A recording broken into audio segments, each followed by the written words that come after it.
Guinea's opposition suspends protests after a second day of deadly clashes. The two faces of malnutrition in Africa. And Marvel unveils a new trailer for the upcoming film Ant-Man. Africa 54 starts right now. Good evening and welcome. I'm Vincent McCory. This is Africa 54. Police in Guinea are struggling to control violent demonstrations against the government of President Alpha Condé. At least one person was killed and several others wounded during Wednesday's protests in the capital, Conakry. Opposition parties organized the protests to pressure the government to hold local elections ahead of a presidential vote, as directed in the 2013 agreement among Guinea's rival political factions. Now, however, the government does not recognize the clause on the order of voting and has set the presidential election for October the 11th, with local elections due early next year. The government has called for talks to resolve the deadlock, but opposition leaders have ruled out any dialogue until the election schedule is changed. Well, the United Nations Security Council has approved an arms embargo on the leaders of Yemen's Shia Houthi rebels and demanded the group withdraw from the capital Sana'a and all other territory it has captured. The Council voted 14-0 Tuesday on a resolution drafted by Jordan and Arab Gulf countries that also imposes a travel ban and an asset freeze on both rebel leader Abdul Malik al-Houthi and Ahmed Ali Abdullah Saleh, the son of Yemen's former president, who supports the Houthis. The UN World Health Organization says 736 people have died and over 2,700 have been wounded over the past 3 weeks in Yemen. More than 120,000 have been displaced since the Saudi-led airstrikes began on March the 26th. Now, international human rights agencies say 2015 is shaping up to be the deadliest year for migrants crossing the Mediterranean Sea. Save the Children reports an estimated 400 people, many of them children, died in recent days while making the dangerous voyage from Libya to Italy. Official figures indicate the Italian Coast Guard has picked up more than 7,000 migrants between April the 10th and 13th.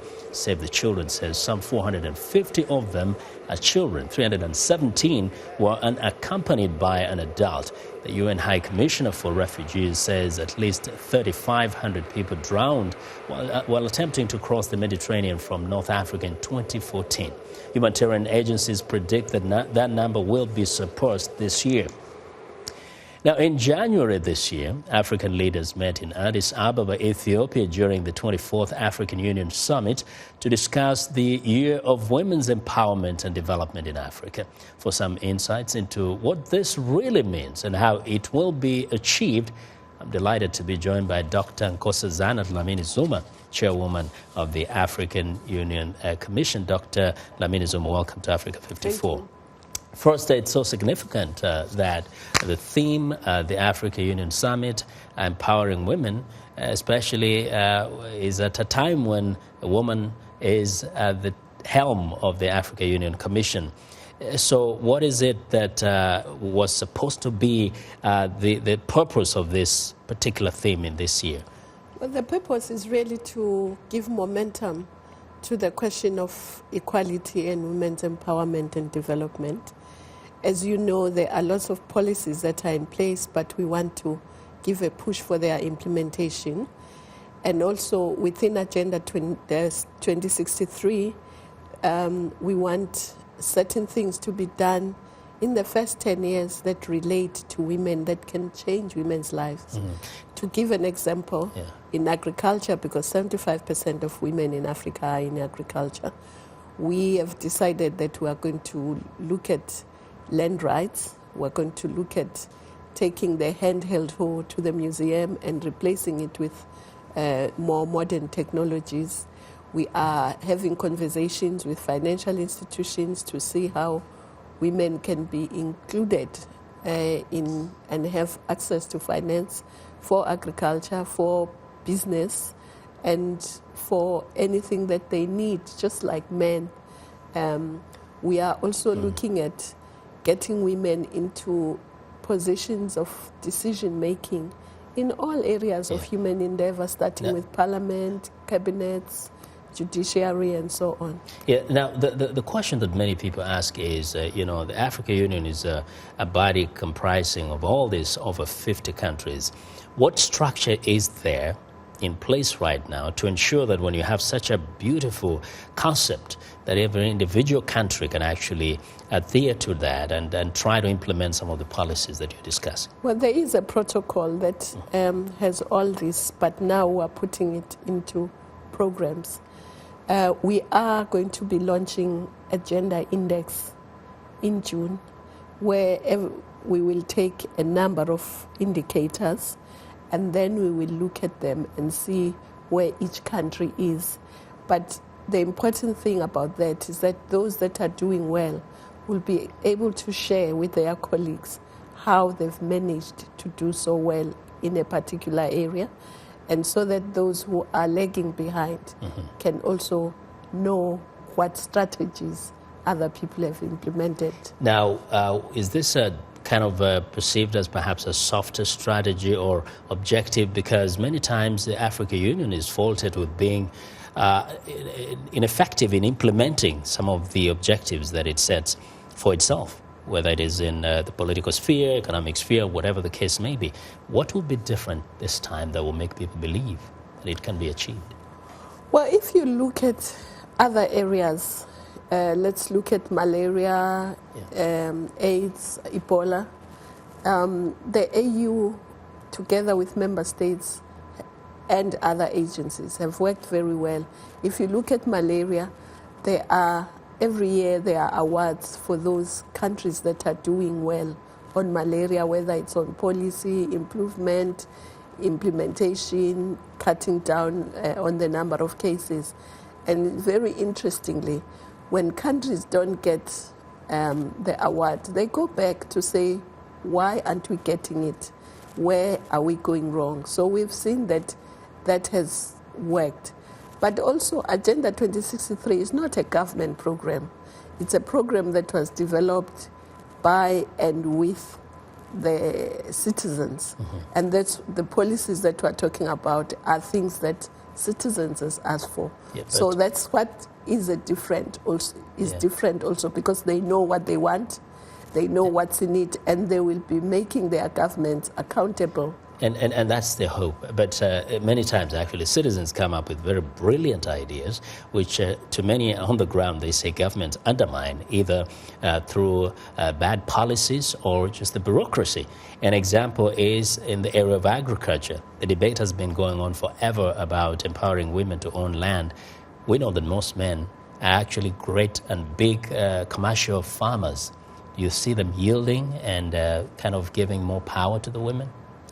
Well, for instance, in Ethiopia, which was like that before, now they've got a legislation that has given land rights to women. And so that's why we want them and others who have done so to share and say what strategies did they implement to get the society to accept land rights for women. So I don't think we should be dwelling on the past. We're looking in the future. And Agenda 2063 is a practical program, and it will be implemented because it has to be implemented by citizens themselves, by governments, by regional, by the AU Commission as well. So I'm quite positive. Yeah. And it's good you talk about looking and focusing to the future. But when you look at like a story we had of this thousands of people try to escape the continent of Africa, go to Europe, and many are dying. Some of them are women and girls. What would you say about this, especially given that they're running away from poverty and insecurity? Well, the important thing about what we are trying to do is that first we have identified that investing in our most precious resource is the most important thing. That is our people. But investing in young people in particular means health, means education. Because once they've got skills, they will either create jobs or get decent jobs. And we're not just saying it and leaving it there. I was in Dakar not so long ago, where most of our universities and people who are interested in higher education were having a summit where we were looking at all those things practically. What can we do to make sure that our young people have the relevant skills that will allow them either to be part of the economic development, but also to be drivers of that economic development. So you have to say, this is what we want to do, but then look at the various systems that will feed into that. Yeah. And then you can say, yes, we will succeed or we'll fail. In my view, we are looking at that. There is a group of universities under RU Forum who are looking at agriculture in particular. There are alliances of universities that are looking at PhDs. So there is work in different areas to put the pieces of the puzzle together. Yeah. But of course, it's not something that will bear fruit overnight. It's something that will take time, but the first steps have to be taken. Yeah. And then we know once we are taking the steps that indeed it will happen. Now, but also we have seen, if we look at Ebola, what did you guys say? 1.4 million people will be infected by January. Did you see that? You didn't. Because we came together, the international community came with infrastructure, but infrastructure wasn't enough. But Africa mobilized, within Africa, practically we mobilized, we got hundreds of health workers to these 3 countries. Now we can see we've turned the corner. So I think if we are practical and do things, instead of looking at the past and saying in the past we never did it, but we did it this time. A very quick question here. You know, one of the things Africans want to do is to achieve unity, love for each other. We've been experiencing things like in South Africa where there's so-called xenophobia, where the communities in South Africa feel like they have a problem with those who are coming into the country, perhaps to benefit from the economic state of the nation. What's your thought of that? Well, first of all, South Africa is a very important part of Africa, and it has to be home to Africans, just as South Africans are all over Africa in various, whether business, whether doing this or the other. And I think it would be important not to say communities in South Africa. There are elements, because those elements do not have the support of the rest of the community. And it's important to have a dialogue to make sure that people understand that South Africa will always be a diverse country, will always not only be diverse in terms of South Africans, but of people coming from Africa and all over the world. And it's unacceptable, whatever the challenges that may be faced, it's unacceptable that people are attacked, they are killed. It's totally unacceptable. And I hope someone out there will listen to you. Thank you. And live in peace with the neighbor. Thanks a lot, Dr. Dlamini Zuma, for joining us today. Thanks for having us. Well, Dr. Nkosazana Dlamini Zuma is the chairwoman of the Africa Union Commission. Now, a short while ago, U.S. President Barack Obama met with the presidents of Liberia, Guinea, and Sierra Leone to discuss progress on the response to the Ebola outbreak in West Africa. President Obama said the Ebola epidemic hit the West African countries extremely hard. He says the United States intends to do more to help in dealing with the crisis. So I'm going to be looking forward to hearing from them how the United States can stand shoulder to shoulder with them to work hard to take this crisis and turn it into an opportunity to rebuild even stronger than before, to strengthen administrative systems, public health systems, to continue the work that they've done in rooting out corruption, reinforcing democratic institutions, all of which will be the foundation stones for long-term progress and prosperity. Well, the Ebola epidemic, which began in December 2013, has claimed over 10,000 lives among over 25,000 known cases.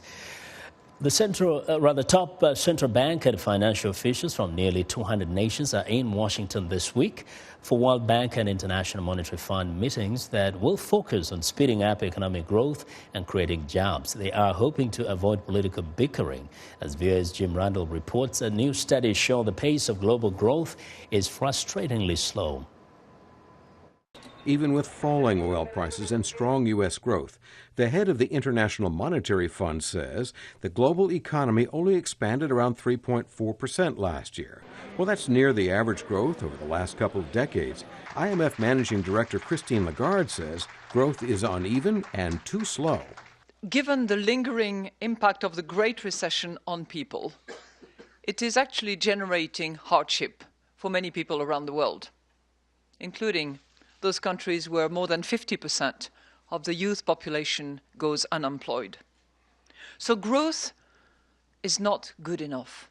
Lagarde urged nations to take advantage of lower oil prices to cut energy subsidies and use the saved money on education to boost long-term economic growth. The IMF chief says progress on trade agreements could also help growth and employment, while better access to credit could help small businesses hire more people.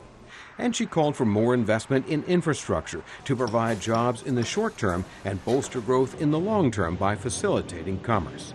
Improved infrastructure is also the focus of the new Chinese-led Asian Infrastructure Investment Bank. Some analysts see it as a rival to the IMF and World Bank, which critics say are unfairly dominated by Western nations. World Bank President Jim Yong Kim is urging the new bank to adhere to high standards for dealing with environmental and labor issues. Poverty is 2.5 billion people not having access to financial services like bank accounts. Poverty is 1.4 billion people without access to electricity. Poverty is having to put your children to bed at night without food. And poverty is not going to school because, in order to survive, everyone in the family needs to make a few cents every day. He also says nearly 1 billion people around the world struggle to survive on less than $1.25 a day. He pledges to closely work with the new bank because, as he says, the enemy is poverty, not other institutions. World Bank critics say the global lender would fight poverty more effectively if it speeded up efforts to reform its large bureaucracy and improved safeguards for people and environments affected by bank projects. Nazir Sanani of the advocacy group Bank Information Center says he's worried by proposals to ask borrowing nations to implement labor and environmental safeguards. Which is going to result in huge problems in many countries that we know today are not good at defending civil liberties or human rights. Top World Bank and IMF officials will be discussing these and other complex issues this week with financial and bank officials from member nations around the world as they gather here in Washington. Jim Randall, VOA News, Washington. We want to know what you think about Africa 54 and the stories we covered. Join the conversation on Facebook. The address is Africa54. And check out all headlines 24/7 on voaafrica.com. Coming up, food insecurity, a closer look at malnutrition in Africa. Stay with us.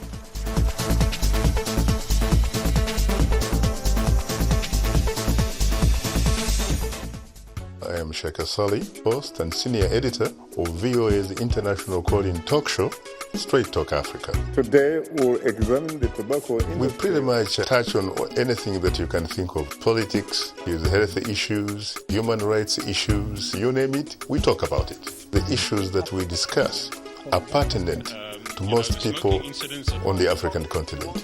A very, very rare and unique opportunity to interact with their leaders.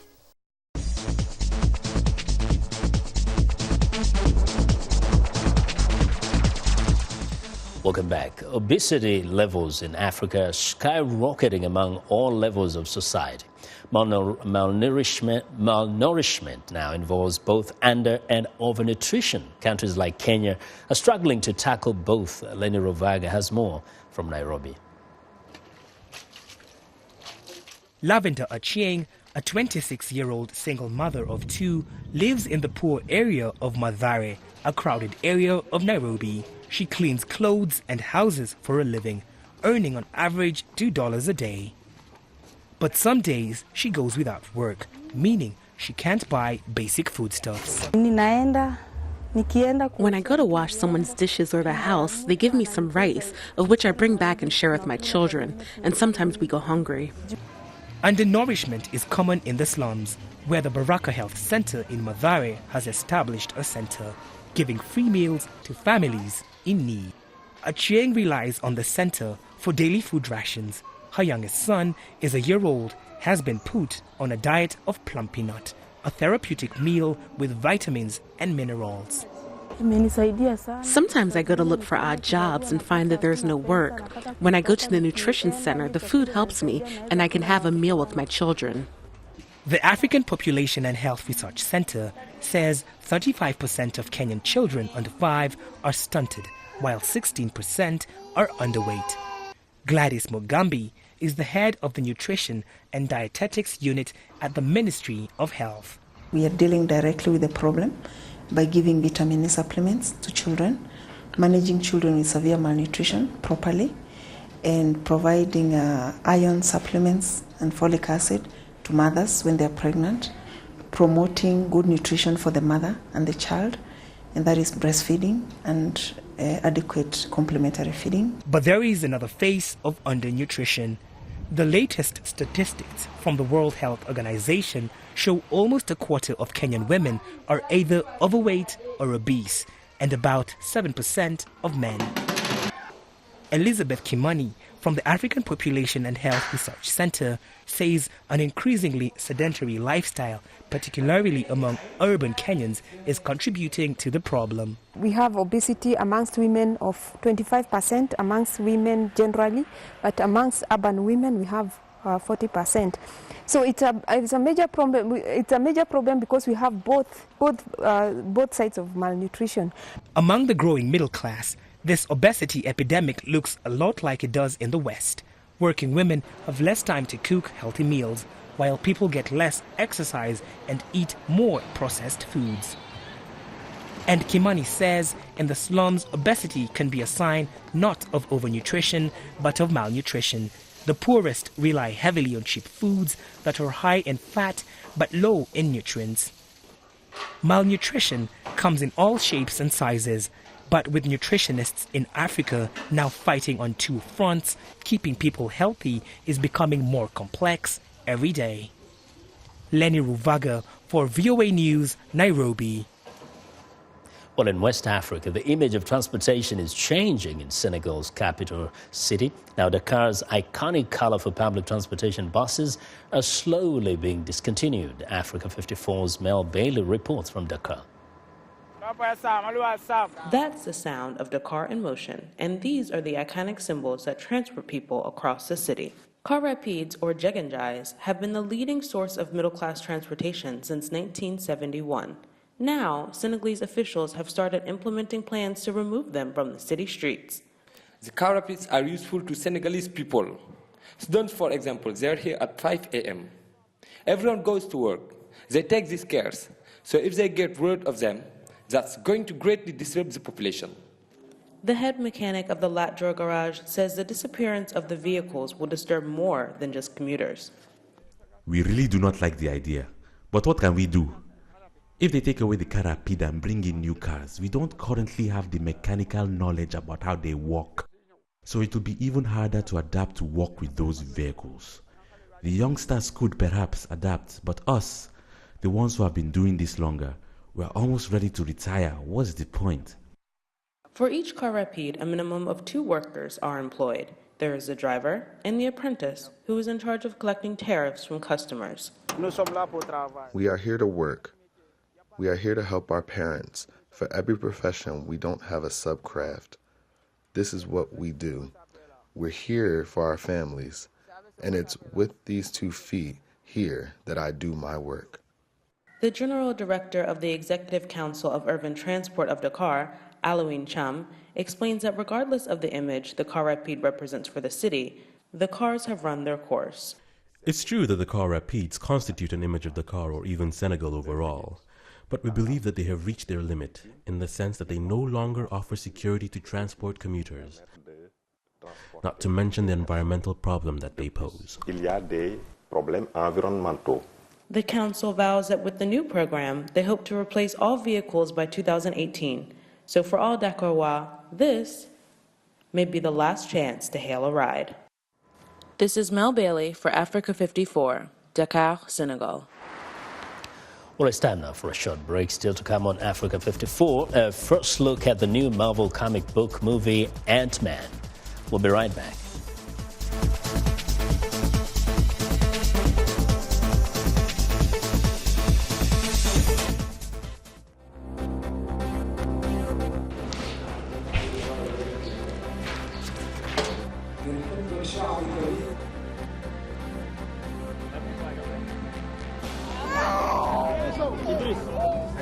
بعدين اول مره نفسك يا اخي لا لا انتم تشتغلوا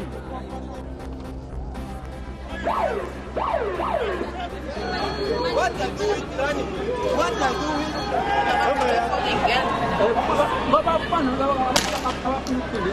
Bosi na ina nywele watu wanazo 147 utulivu kama. The Kenya human rights community is extremely concerned about the decision to freeze the accounts of 2 human rights organizations.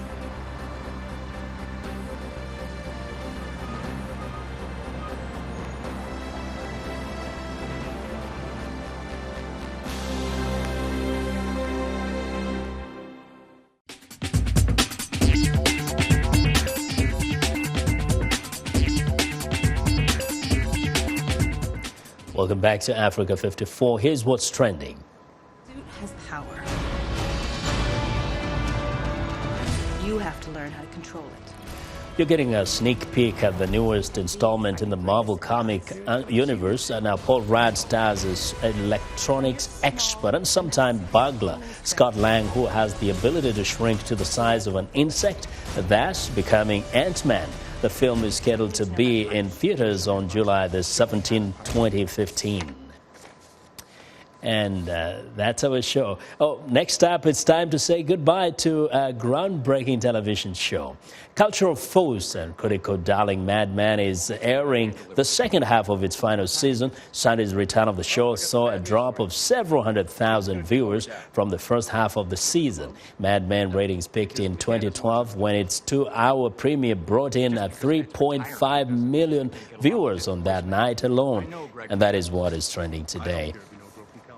And that's our show for today. Be sure to watch Africa 54 on our website at voaafrica.com. Now, for more news, tune in to VOA's evening radio show, Africa News Tonight, at 1800 UTC, and in the mornings to Daybreak Africa between 0300 and 0600 UTC, Monday through Friday. Thanks a lot for watching. From all of us here in Washington, have a good night.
Music is something that brings people together. Music educates, it motivates, it's a bridge.